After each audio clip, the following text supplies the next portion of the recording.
TalkPaymentRadio.com. We give you a reason to come. The world's greatest radio. We give you a reason to stay. Radio the way it should be heard. You got the power. The views and opinions expressed are those of the host and guests and not necessarily those of TalkPaymentRadio.com, 3MR Production, its ownership, management, or staff. We've got the power. This is the Compensatory Concept with Mr. Neely Fuller, heard exclusively on TalkPaymentRadio.com, the world's greatest radio. Radio the way it should be heard. And now, Mr. Neely Fuller. If you do not understand white supremacy, which is racism, what it is and how it works, everything else that you understand will only confuse you. Only confuse you. Only confuse you.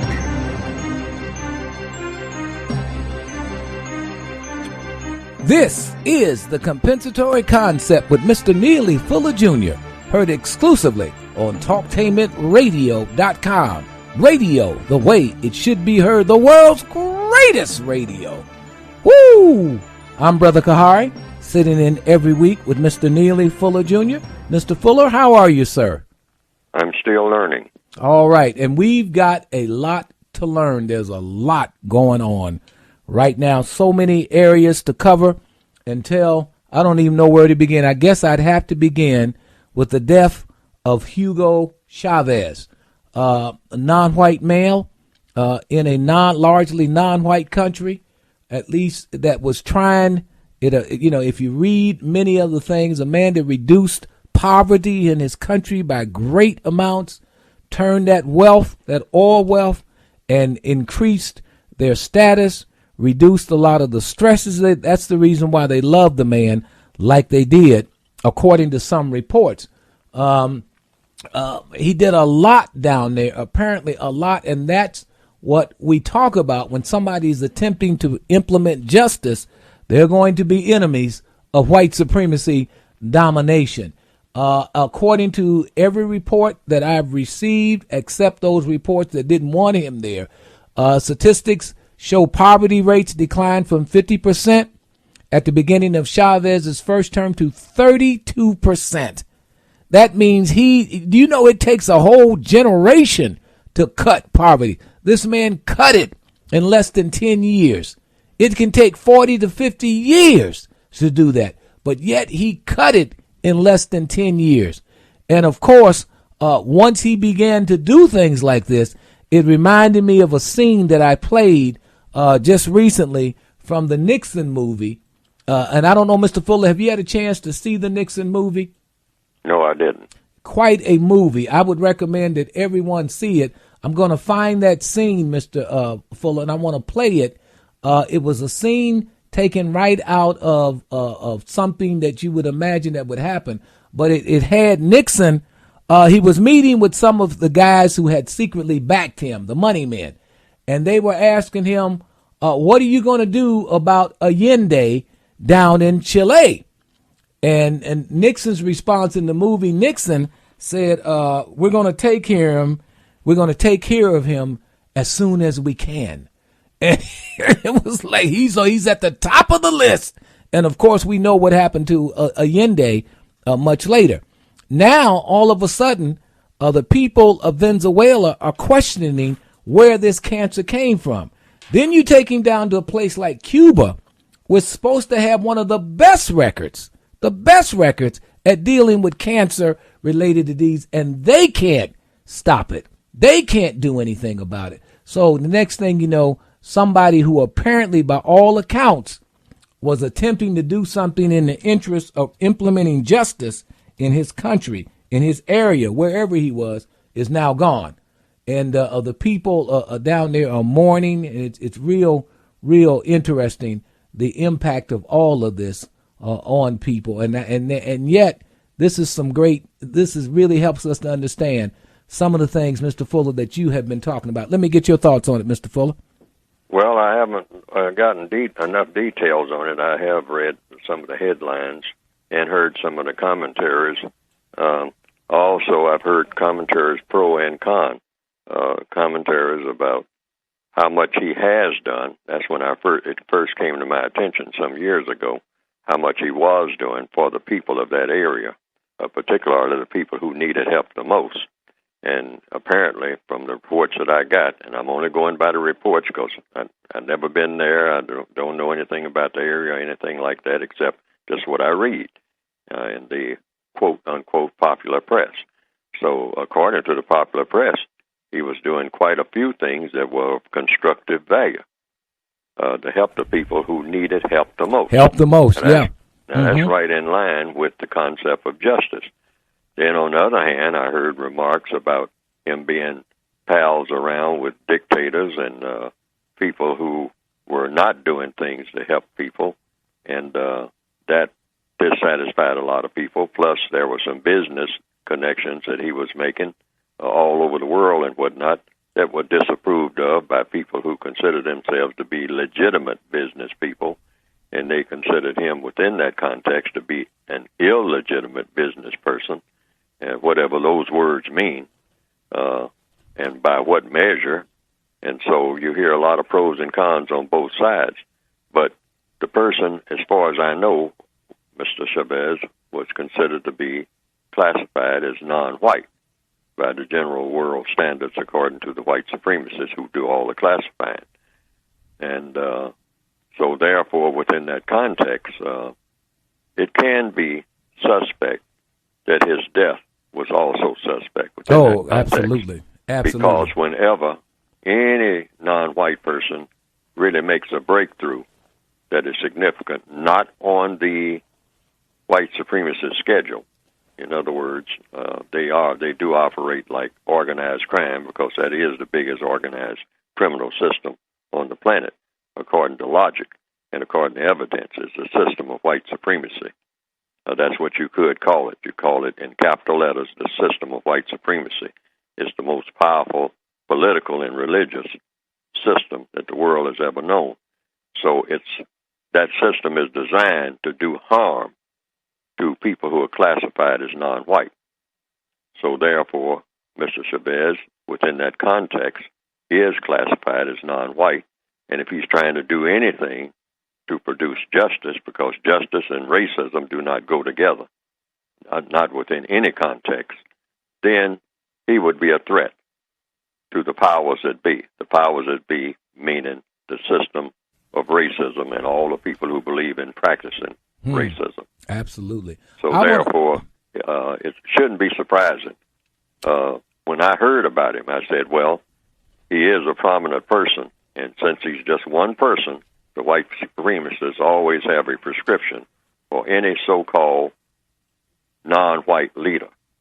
And the prescription is you either bribe them, scandalize them so that they have to step down, or you kill them.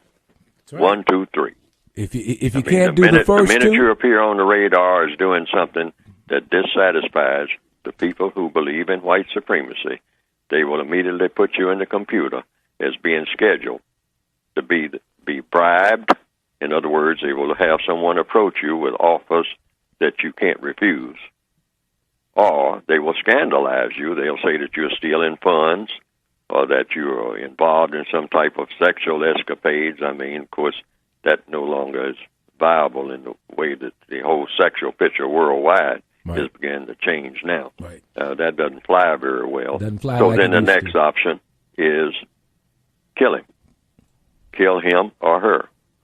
And do it and make it look like it's an accident, plane crash sometimes. Remember what they said in The Godfather, blood is a big expense.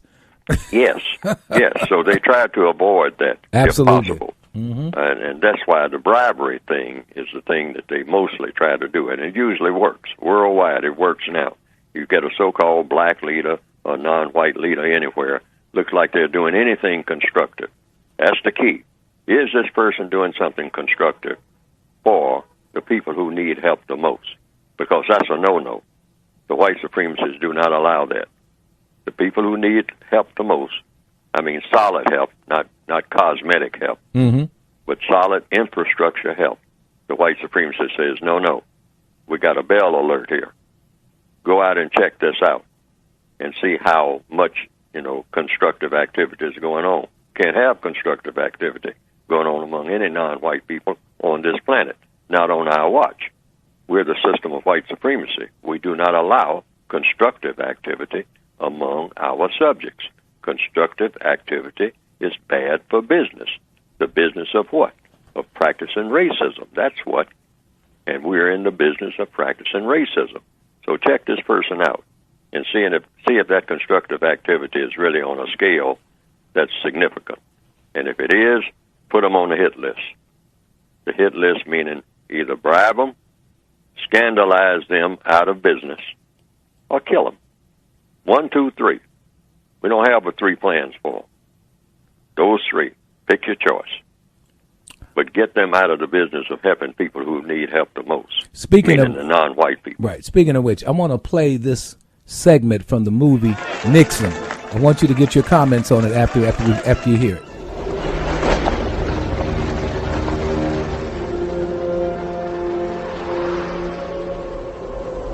Well, it looks to me like we're going to lose a war for the first goddamn time. Yep. And you're going right along with it, Dick. Buying into this Kissinger bullshit, this détente with communists. Détente. Sounds like a couple of fags dancing. Jack, we're not living in the same country you and I knew in 46. Our people are just not going to sacrifice in major numbers for war. Can't even get them to accept cuts in their gas tax. How the Arabs and the Japanese are draining the gold reserves. And whose fault is that? If we'd won in Vietnam, we wouldn't be having this conversation. Nobody's fault, Jack. It's change. It's a fact of history. Even that old cocksucker, J. Edgar Hoover's dead. Now, who would have thought that possible? So how's the food over there in China, Mr. Nixon? Oh, it's delicious for your president. So, what are you going to do about that Allende fella? Nationalizing our businesses in Chile. You going to send Kissinger down there? We're going to get rid of him. Allende, I mean, just as fast as we can. He's at the top of the list. How about Kissinger? My goodness. That scene, I think, says it for me. It's an incredible piece that I don't think a lot of people saw or knew about, but there it is. If you read that whole thing around that era with Allende and a host of other people, that's when information was kind of flowing a little bit more freely. It's quite interesting what you hear. Mr. Fuller, let me get your thoughts on it.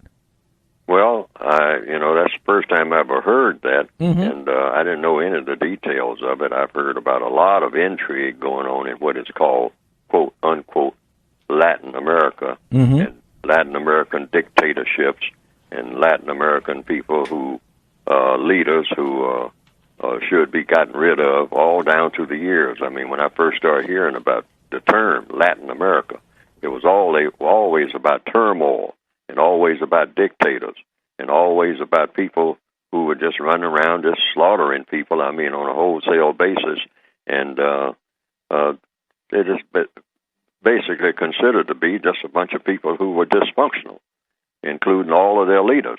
That's all I've ever heard. I mean, from the beginning of when I first heard the term Latin America. That's, you just kind of write them all off. It's just completely dysfunctional. People that don't know how to do anything worth anything, and mostly just sit around plotting against each other and making trouble for everybody except maybe a handful of tourists. And that's it. That's what the whole area is about. And the rest of them just milling around. I mean, kind of worthless people, mostly non-white, backward Indians and whatnot, people of Indian blood, people of Negro blood. Just write them off. I mean, seal them off. Go and visit them every now and then and see to it that they don't interfere with progressive business, and check on them and whatnot. But other than that, just don't pay any attention to them. Act like they don't exist, because for all functional purpose, they might as well not exist. And that's all I've ever heard. So that what I just heard about, which some people say is authentic, other people say is fictional. it's right in line with what I've always heard. I mean, go and, if you are a person who believes in progress, a person who believes in anti-communism and anti-this and anti-that, all of the things that are supposed to be destructive of anything that's going to help somebody who needs help, well, go and check on them and put it down. But then I always noticed that in all of this, and in all of the proposals being made by whomever, I didn't hear a lot of talk about helping the people who needed help the most. And I certainly didn't see the activity that would go along with the talk when there was some talk. And that's the context in which, I write about and what I try to propose. The word should always be, are the people who need help the most getting the most constructive help? That's the criteria for the entire world. The people who need help the most getting the most constructive help. And I think that kind of clears the air when that question is always raised in any situation, whether it's the Hugo Chavez situation or the Castro situation or the Venezuelan situation or Colombian situation or the situation in Southside Chicago or the situation in Kenya or Mali or any other place where there's a lot of trouble going on, the so-called quote-unquote Middle East and whatnot, are the people who need help the most getting the most constructive help. That should be the world criteria on everybody's lips anytime they come to the podium. I mean, and if the answer is no, then you say, well, why not? Why not? Who's holding it up? Who has the muscle to see to it that the people who need help the most are getting that help right now? Who are the usual suspects? Yeah. Yes, and who are the people who are holding it back the most? And then go through it and make a open, transparent, that's a very popular word, transparent investigation of all of the characters, and just don't make blanket statements, but show how they're helping the people who need help the most, and also show how they are not doing it, and show the people who are impeding it. Find out who these people are, because this planet can provide for everybody on it. That's the assumption. Now, that might be argumentative, but I think that if, anybody just looks at all of the possibilities, all of the things that have been done on the planet, there are food storage areas where actually the rats are eating the food because nobody's distributing the food. Well, now, in this modern day, somebody can distribute this food.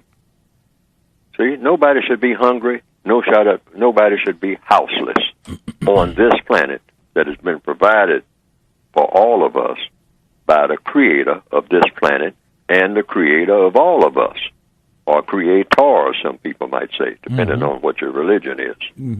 But we do know that we're here, and we do know that there are leaves on the trees. We do know that water is wet, and that if you drink water, it has nourishment factors in it that help the body. And if you eat certain foods, it will help the body. Now, something crafted all this. And I haven't heard anybody that's walking around now step forward and say, I did it all. So it's a cooperative enterprise if it's going to be done correctly. Now, if it's not done correctly, the question is, who's holding it up? All right. Now, Mr. Fuller, you have 2 books that are available, and I believe that you can get them by going to www.producejustice.com, and you go when if you're on a search engine, either Bing, Yahoo, or Google, you put it in the address section at the top, not in the search engine necessarily. You'll get it there, but you go up to the top where the address, where you put it in the address where you're trying to go to an IP address or an email address or to a website address. You put it in there, www.producejustice.com. Am I correct, Mr. Fuller? Yes, sir. And that will take you. That should work. Some and that'll take you right to it. Difficulty with it, but that should work. Yeah, ProduceJustice.com. It takes you right to it, and you'll find 2 works. One is the Word Guide, and of course, one is the one that's been out the longest, and that's the compensatory concept. Am I correct, Mr. Fuller? Yes, sir. That's the basic book. This is a basic book. Both of them have the same title, but the basic book is just that, a basic book that tells you in 9 areas of activity what to do and what not to do, and makes some suggestions about what to do about racism and what not to do in order to produce a product called justice. And then the second book is an extension of the first book, which is a word guide, because we use words all the time. Words are very important. All right. Stay right there. More to come. As I said, we're going to try to cover a lot of different things today. As you know, the city of Detroit is on the brink of bankruptcy. Why? We're going to cover that and more up next on the compensatory concept, heard exclusively on TalkTainmentRadio.com.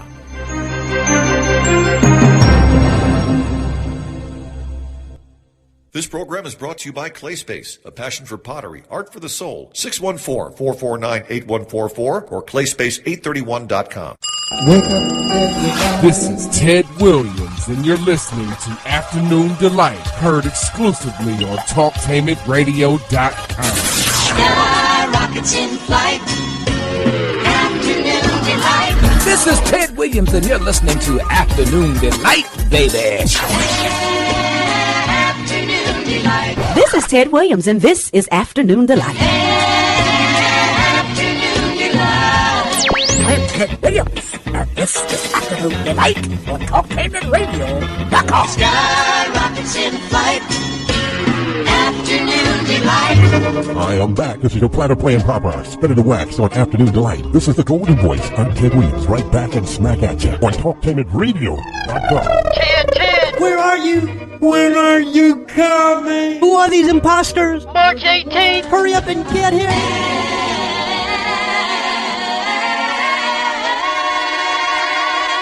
Afternoon Delight. Columbus, stand up!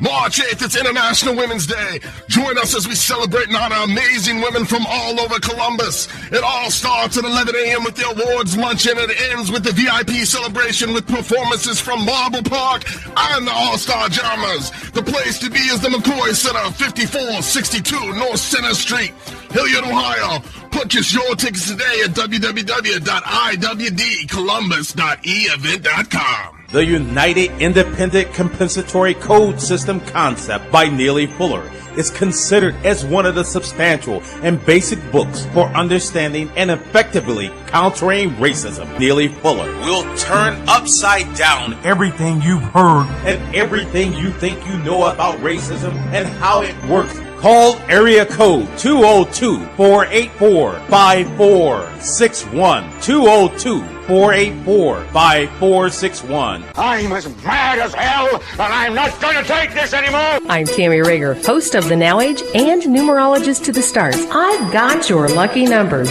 on Conversate the AM on Mondays, Wednesdays, and Fridays at 9:11 a.m. Make sure you tune in for your lucky number.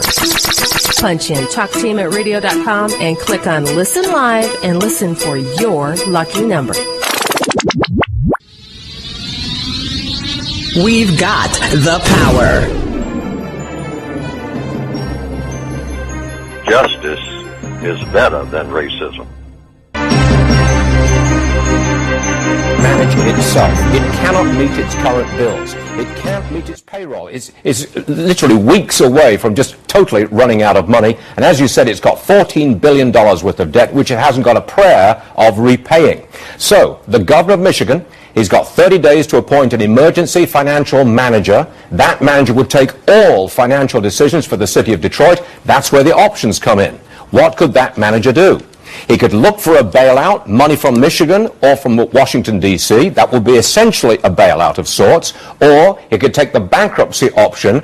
That would send a shiver down the spine of the unions, because a judge would decide, do the unions get the pensions which they're committed to receive? Did you say $14 billion? Yes. Oh, that's their outstanding debt plus their unfunded liability to pay the pensions of retired government workers. I got you. Okay, so I had a figure here of $327 million.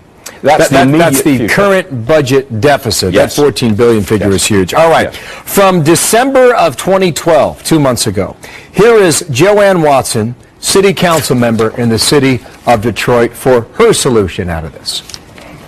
after the election of Jimmy Carter, the Honorable Coleman Alexander Young, he went to Washington, D.C. He came back home with some bacon. Right. That's what you do. That's what you do. This is our people, in an overwhelming way, supported the re-election of this president, and there ought to be a quid pro quo, and you ought to exercise leadership on that. Of course, not just that, but why not? This is the compensatory concept with Mr. Neely Fuller, heard exclusively on talktainmentradio.com, radio the way it should be heard. I'm sitting in as well every week with Mr. Neely Fuller. You can hear us live on Wednesdays at 10 a.m. Eastern Standard Time, or you can go hear us on the playbacks. I said playblacks, but anyway, playbacks called podcasts. All you have to do is go to talktainmentradio.com, click on programs, and then go right into the compensatory concept, the name of the show, and then you can pull up past shows called podcasts, and you can listen to them. You can download them and listen to them. Mr. Fuller, we played an excerpt concerning the city of Detroit, and the fact is that many people are saying, black folk just can't manage anything. They've running up this deficit. They can't seem to get out of it. They got $14 billion in the hole, and now the governor of the state of Michigan is going to have to send somebody in to manage it. The mayor, Dave Bing, and all these other folks just don't seem to have a grip on what's going on, and now Detroit is about to crash. Now, one thing that needs to be understood by people is that if you have the biggest manufacturing center, the only thing bigger than manufacturing cars is houses. If the biggest manufacturing center crashes, then it has ripple and dramatic effects for Detroit, dramatic effects for the state of Michigan, and dramatic effects for the whole Midwestern region, which means it could send that whole region into a tailspin. So this is dramatic news that people need to understand, and it's all being put on the backs of black folk, and saying they can't manage, they can't run anything. Mr. Fuller, let me get your comments on this. Well, in the first place, in the system of white supremacy, which is the world system, it is the white supremacists who will make the decision about who has what. So if you have a city anywhere on the planet that is populated by non-white peoples, the white supremacists will dictate what those non-white people are going to be doing from one minute to the next, including the second area of activity, which is very important, that I have listed after economics, is education. And so if a white supremacist determines what non-white people will and will not learn, they set up the school systems. They set up the curricula. All people can learn. That's been proven all down through history.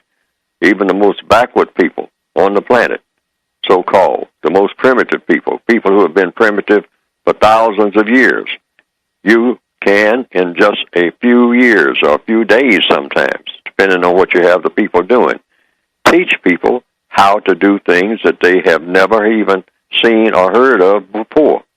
That's been proven, whether it's driving a vehicle or whatever, operating a crane, laying bricks and mortar, and they have never known anything about bricks and mortar. They can be taught, just like babies can be taught, because people are functionally babies within the vastness of the universe anyway. All people are that way. But the white supremacists will say those people don't know how to do anything. Well, that's because you didn't teach them how to do anything that was worth anything. You have them going to school with empty stomachs, and they're sitting there learning something about Macbeth, saying something about Macbeth, beware of Macduff, and talking about some kind of killing, Edgar Allan Poe and his poems and whatnot about the Raven, I believe. And some people tell me that this is the kind of nonsense that's still being taught in schools. rather than teach people fundamentals first about how to survive in this angry world in a constructive manner under all conditions, and make that a priority. Find a way to teach all of the sciences, all of the ways of getting food out of the ground and whatnot, if that's necessary to be done, or how to manufacture something that people want or need in a way that you can put food on the table by making what they call money. Everybody's required to have it. According to the white supremacists running the world, they say everybody must have money. They control all of the money, not some of it, because the only money that's worth anything on the planet is money that the white supremacists say is worth something. If the white supremacists say the money is worthless, I don't care if you have money stacked up to the ceiling. It's not going to buy anything unless the white supremacists say it is now worth something as of 9 o'clock this morning. Why? Because I said so. That's why. And I got the muscle to back it up. So therefore, if the people of that area don't have anything, it's the usual suspects. But they blame the victims. They enslave people, don't teach them anything that's worth anything, drug them up, give them guns to go around and kill each other about the drugs, and then come around 3, 4, 5 years later, or a couple of decades later, and say, why is everything such a mess? Something must be wrong with these people. Well, Mr. and Mrs. Racist, you taught them, or you failed to teach them anything that was worth anything. The only thing that you would help them to do is something that is totally non-constructive. Now, anything that had foolishness in it, you'll help them do that. You'll set up every type of whiskey joint, every type of beer tavern, every type of something that's going nowhere, plenty of drugs being hauled in by the truckload, but nothing that's going to give them an infrastructure, nothing's going to give them even a perspective or a hope of having anything that's worth anything on the world scale. Something that everybody in the world will say, now that makes sense. That is constructive. No, the white supremacists don't want it. They'll see to it that it doesn't happen. And the few non-white people who figure it all out and go around and try to set up something that makes the least bit of sense, the white supremacists come in and shut it down. They say, you can't put that up here. You can't put that up there. I'm not going to give you a loan to go into that kind of business. Now, if you're going to sell drugs or something like that, come see me. But if you're going to do anything in the way of setting up even a little small factory, making pastries or anything, or selling vegetables, or having a little farm out in back of your house where you can at least feed yourself and maybe the people next door. Oh, no. That's against the zoning code. What zoning code? I got codes, mister. I got codes all over the place. They're white supremacist codes. And you're going to fall victim to it because you're supposed to be a victim. That's all you're ever supposed to be. And then, after you get in complete disarray, you're completely in a state of chaos, your minds have deteriorated, so the only thing you know how to do is kill each other, then I'll walk in and take a survey and say, now, these people are savages. These people are completely worthless. I try to do the best that I can for them, and they just don't get it. They ought to quit it. That's deep. So the other item that's coming up, I almost said it's coming up for bid. The other item that's coming up that's going to be gathering a lot of attention is what happened in Rome. And it's in that area. What is religion, Mr. Fuller? What area is religion? 7. Okay. Let's listen to this. This is from why some are saying the Pope actually resigned. And the 7th anniversary of his election. Benedict has begun to show his age. Walking, for example, has become more difficult for the Pope. He occasionally uses a cane and needs to be wheeled into St. Peter's on a rolling platform. It all leads to a legitimate question. Could he resign? This is a pope who's just been to Cuba and Mexico, led long Easter liturgies, and is finishing the third volume of his trilogy on the life of Christ.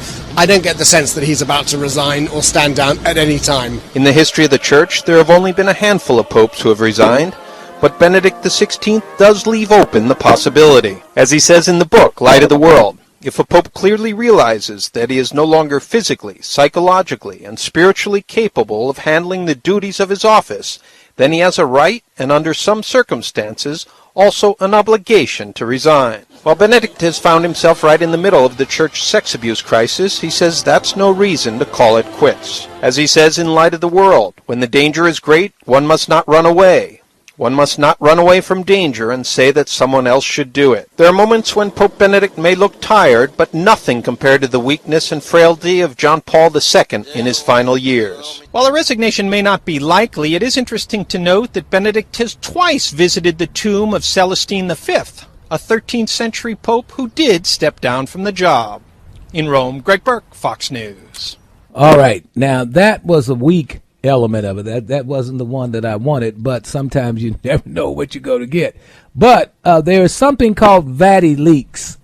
And Vati leaks is this whole notion of there's been a lot of scandals. It is reported in see if I can get La Repubblica, an Italian newspaper, that the Pope's resignation, the Vatican, and is associated with the emergence of gay officials claim the report of disclosure of secret documents of the Vatican scandal. Vatileaks suggested the reference to the following claim.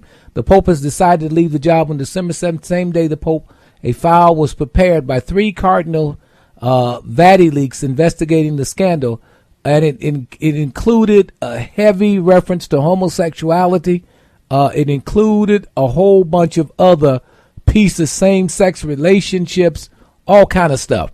And it's supposed to be pretty heavy. Now, in this background, we're being told that Peter Turkson out of Ghana, is a Ghanaian cardinal of the Catholic Church. He is president of the Pontifical Council for Justice and Peace. And he is being touted now as the next possible replacement for Pope Benedict, who just stepped down. Mr. Fuller, let me get your thoughts on the possibility of a black person being put in as Pope. I think we discussed it a little bit, but the key is the power this person could possibly wield. Mr. Fuller, if he's put into that spot, will he be allowed to have full power as a Pope who is an African or a black man? Mr. Fuller. He'll have full power to do anything that's non-constructive for black people. We're in the system of white supremacy. Now, regardless of people who call themselves Catholics, the strongest religion on this planet is the religion of white supremacy. That's the title of it. There is no religion stronger than that. All of the evidence shows that. What the white supremacists say goes.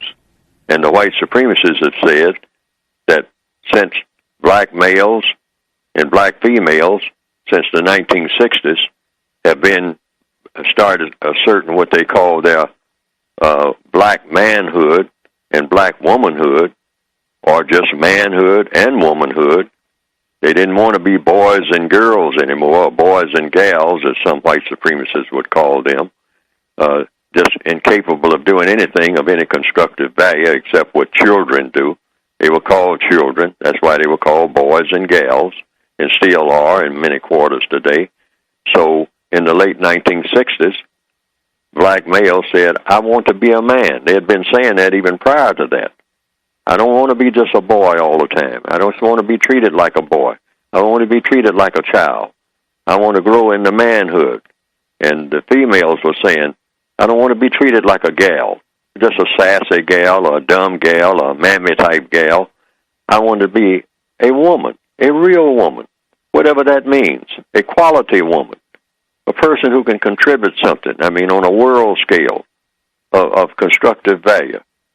So the white supremacists took a look at that and say, well, hey, a lot of people are saying it, and it seems like many of them are serious about it. I mean, en masse. So we got to head this off because we're not going to have that.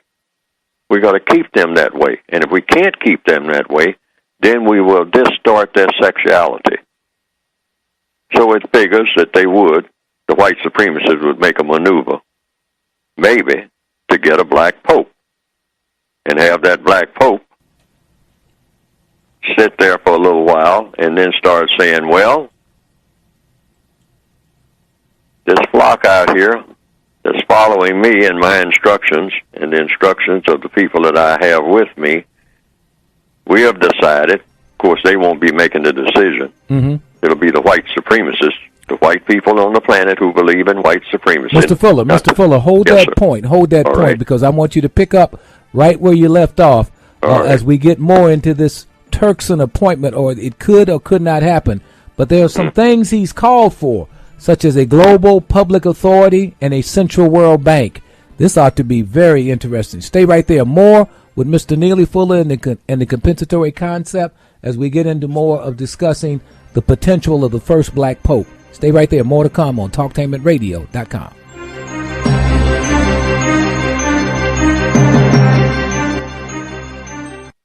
Wake up. This is Ted Williams, and you're listening to Afternoon Delight, heard exclusively on TalkTainmentRadio.com. Sky rockets in flight.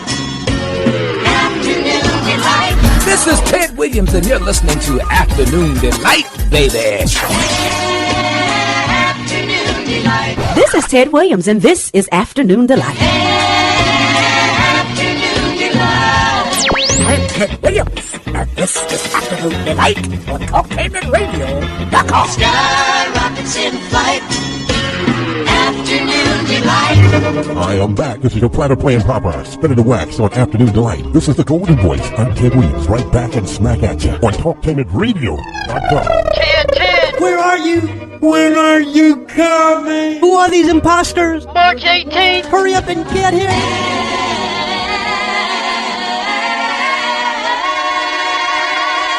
Afternoon delight. The United Independent Compensatory Code System concept by Neely Fuller is considered as one of the substantial and basic books for understanding and effectively countering racism. Neely Fuller will turn upside down everything you've heard and everything you think you know about racism and how it works. Call area code 202-484-5461. 202-484-5461. More people are dealing with depression, stress, and anxiety than ever before. Finances increase stress in stable relationships. Sometimes it's hard to go to work. Need a fresh start? Call 614-833-2684. Contact Noreen Palmer at Affirmative Counseling Associates for an appointment today. Call 614-833-2684. Or check out my profile at psychologytoday.com/Noreen Palmer. Knock out depression and stress starting today. Call 614-833-2684. I'm as mad as hell, and I'm not going to take this anymore. I'm Tammy Rager, host of The Now Age and numerologist to the stars. I've got your lucky numbers on Conversation the AM on Mondays, Wednesdays, and Fridays at 9:11 a.m. Make sure you tune in for your lucky number. Punch in TalkTainmentRadio.com and click on Listen Live and listen for your lucky number. We've got the power. Justice is better than racism. This is the compensatory concept with Mr. Neely Fuller Jr., heard exclusively on TalkTainmentRadio.com, radio the way it should be heard. I'm Brother Kahari, sitting in every week with Mr. Neely Fuller. You can always catch us live on Wednesdays of the week at 10 a.m. Eastern Standard Time. If you can't get us live, then you can go to TalkTainmentRadio.com, click on Programs, then click up Compensatory Concept, and there you have it, replays of shows you may have missed. Now, announcement, Ted Williams. I don't know if many of you remember what happened to him. He was the man that was discovered on the street. He was homeless at one time, yet his voice was so golden that people all over the world were touched by the power and the majesty of his voice. Ted Williams will be joining Talktainment Radio on March the 18th. It's the only place in the world that you can hear Ted the Golden Voice Williams, starting March the 18th at noon, high noon we call it, in a show called Afternoon Delight. Join us for the inauguration of this very special show, Afternoon Delight, with Ted the Golden Voice Williams, exclusively on TalktainmentRadio.com, the only radio in the world where you can hear Ted the Golden Voice Williams right here on TalktainmentRadio.com on March the 18th. Radio, the way it should be heard. All right, we are looking at this possibility. I think on March the 16th, the Cardinals from all over the country, all over the world rather, are gathering in Rome for this conclave, and they're going to begin voting from what we hear on March the 16th. Now, there are two black persons that are being talked about. One is Cardinal Renzi out of Nigeria, and one is Cardinal Peter Turkson out of Ghana. Now, Turkson is 64 years old. He is viewed as the most prominent because Renzi is around about 10 and 11 years older. So the question that we're looking at, Turkson has called for some interesting things. One of the things that they've put him around, he's been appointed quite a bit by the other popes to be this and to be that. He's able to speak English, French, Italian, German, Hebrew, in addition to Ghanaian, he's understanding Latin and Greek. So he's well educated. In 2011, he called for the establishment of a global public authority and a central World Bank to overrule to rule over finance institutions that have become outdated and often ineffective in dealing with crisis. Now, what's interesting, Mr. Fuller, is in places like the Congo, the Catholic's been documented. The Catholic Church pretty much runs the nation in terms of the institutions that they have set up, meaning that there's really not much of a government there. Mr. Fuller, let me get your response to, and we had said if Turkson was put in this position, what could we expect out of him as it relates to what he could or could not do for black people? Mr. Fuller. Oops, I'm sorry. I'm sorry, Mr. Fuller. I didn't have your mic on. Let me repeat that. What he could or could not do for black people. Go ahead, Mr. Fuller. What he will do, according to what the white supremacists will lay out for him, if he gets the job, they already have a plan. Like they have a plan for every black person who, what you might call, moves into a prominent position. And that plan has nothing to do with what the black person intends to do. They already have the plan. Otherwise, the black person is not going to get that position. So that is a very, very, very important and prominent position. So if you have a black pope, the white supremacists, not the Catholic Church, the white supremacists don't care anything about the Catholic Church or any other church. They care about the system of white supremacy. But they will call the shots on whether or not he will get that position because they run the world when it comes to anything dealing with black people. Now, white people can tell other white people what to do, and they argue among themselves about this, that, and the other. But those white people, I'm just talking about just the white people who believe in white supremacy, they are the ones that determine what happens to black people or any non-white people on this planet. So if you get a black pope, it will be because the white supremacists have decided that you're going to have a black pope, and they have a white supremacist agenda in all 9 areas of activity. That black pope in the Congo or anywhere else is going to be doing harmful things to non-white people in all areas of activity: economics, education, entertainment, labor, law, politics, all the other religions, including Islam, Confucianism, and all the rest of it, and in war and in sex. That will be the agenda. And that agenda, if he's going to get the job, or any non-white person is going to get that job, the agenda is already planned before the person gets the job.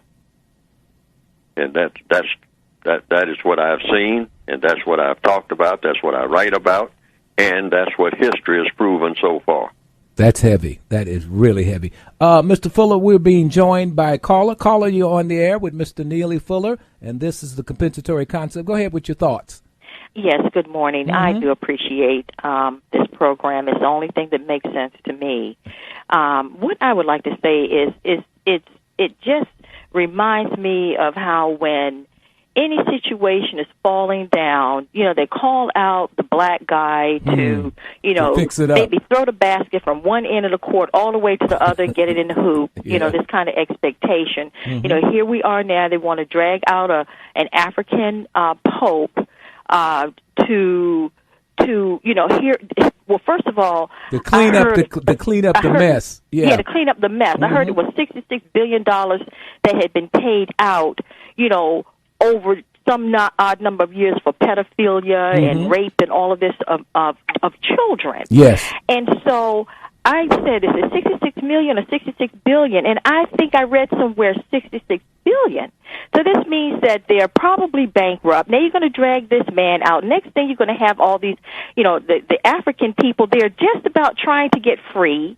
So now this is going to come and tamp down their energy and tamp down, maybe going back to something that makes more sense in terms of their own traditional religion. So, it just reminds me of the same thing that's going on with President Barack Obama. You have a situation where it was bankrupt when George Bush the son was in office. He spent all of the money that was the surplus money. Okay, the money was, and they have the Democrats take all the money away from the people for a number of years, and then the Republicans come in and spend up all the money. Nobody asked George Bush to balance out the budget. And none of this, and I know I'm a little bit off track, but I think that I'm on in the same energy of what we're talking about. So that's what I want to say about that. I don't see a purpose for having the popes at all. So all these men running around, all men who were begotten through a female. Now you're all together in some building calling, all. What is this? What she's making reference to is something called Vatican leaks. And the Pope, it's been rumored by La Repubblica, the newspaper over in Rome, where they have first-hand information, that the Pope received a report, a 300-page report called Vatican leaks that outlined the massive corruption that's going on right now. That's what caused him, many say, to get up out of there. Because, and one of the pieces was, as you said, the massive pedophilia within the Curia itself, as well as massive homosexuality and a whole host of things that the church is supposed to be against. And now, as you said before, and then they got a German guy they put over the Vatican Bank, so people are questioning what the connection, what is on that. So it's just massive. And in that atmosphere, she says, here comes Peter Turkson. And I think you're right. It's raising a lot of questions. Mr. Fuller, let me get your thoughts on what you heard the caller say. Thank you. Mr. Fuller? Well, the caller made statements and whatnot, and I don't see anything incorrect about what the caller said, and I couldn't pass judgment on that anyway. But it's in line with, from what I heard, it's right in line with the thinking that I think should prevail about this whole situation. Black people are called in when everything is falling apart. I mean, on their way to falling apart, and it's not falling apart on its own, because anything that's falling apart in the system of white supremacy, the white supremacists are making it fall apart. That's right. And then they bring in black people. Black people are the cleanup crew everywhere, always have been, and now it's just more sophisticated. It used to be with just a broom on a plantation, maybe, and now it's at whatever level that you want to have it in, at a presidential level, and the cleanup crew. Yeah, it reminds me of that television series Scandal, where the same thing is happening, even in that, where she comes in and cleans up the mess of mostly white folks. Yeah, you're absolutely correct about that. And not only that, and then they're criticized for the manner in which the cleanup is being done. See what I mean? Because just cleaning up means you just got a whole bunch of scraps is what's left. Mm-hmm. So you're just moving scraps from one place to another. Then you're criticized. They say, well, yeah, you're cleaning the place up, but you're not really building anything. And the stuff that you're cleaning up, I mean, what about, when are we going to be open for business? And so since you are the cleanup crew, you say, well, you haven't trained me for anything except being just a cleanup crew. So now I kind of moved the scraps around that you have decimated everything that was built up when I wasn't a part of the cleanup crew. I mean, assigned to be in the cleanup crew. I helped you to build whatever was built. Now you tore it down. Now you're blaming the tearing down on me, and you're blaming the not being able to make anything out of the cleanup into a cleanup that's going to be a basis for producing anything. Because, for one thing, I don't know how to produce anything without your orchestration, because you have not allowed me to do this. So now I'm just getting the blame for all the mess, and the white supremacists will say, I don't know what you're talking about. But really, in their own conferences, they're saying, hey, that's why we gave him the job, to take the blame. I mean, if we were going to do anything constructive, we would take the credit for that ourselves. So you only call in the Negro to take the blame for a mess. Otherwise, what do you need him for? That's deep. Caller, you have any thoughts on what Mr. Fuller said?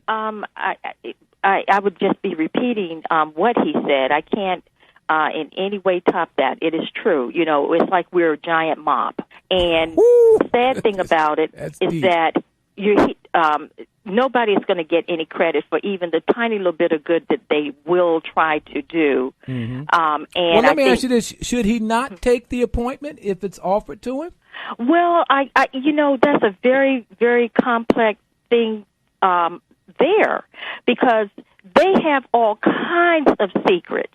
Yep. All kinds of secrets have been hidden. I've heard, in that Vatican City, all kinds of things going all the way back. Thousands of years. I guess definitely back to 325 AD with the Council of Nicaea, and the decision to change Jesus from white to black, the decision to make Mary holy. All of these things, had their origin in time, and all the other secrets and the plunder that has gone on over the years. I doubt very seriously if he will have an opportunity to have his hand on that. At this time, they're probably now moving things from, if he gets in there, whatever it was that the other popes had access to, I doubt very seriously if he would have it. He would serve his people better by taking that robe off and really helping those people in Ghana or Nigeria, whichever one we're referring to, and bring them to another level of self-help and group help. And that's all I can say. I appreciate that. Mr. Fuller, closing. Mr. Fuller, okay, thank you, caller. Mr. Fuller, closing comments and we've got about 2 minutes left. We've discussed a wide range of things, but these are all powerful dynamics that are occurring as we speak. Mr. Fuller. Well, to go right to the jugular, I'll have to say what my books are about, and that is you can't solve any problem without solving the race problem. There's no real problem with what you call Catholicism as such, and that message should not be sent out, because then that'll just make a lot of people angry without solving any problems. You just simply say the white supremacists are orchestrating all of the things that are happening that are going to injure non-white people. And whether they do it through what they call the banner of Catholicism, or the banner of the Protestant churches, or the banner of anything, they don't care what they use. They infiltrate everything, and they are really orchestrating everything when it comes to non-white people. And when it comes to white people, that's a different story. But anything that has an impact on non-white people, it's the white supremacists who are running the whole show. Not some of it, they're running all of it, because they don't let anybody get into that. And that's got to be remembered, so that people don't get into arguments about Republicans and Democrats and Catholics and Protestants and Jews and Gentiles and all like that. If it has anything to do with non-white people, it's the white supremacists who has the bottom line voice. Who are they? They are any white person who believe in white supremacy. They are the ones who are running all of non-white people's business. All right. Thank you, Mr. Fuller. I appreciate it. And you can pick up Mr. Fuller's books by going www.producejustice.com in the service address area at the top of your web page where it says you can put in the email address or the web page address. That's where you put it in. It'll pop up.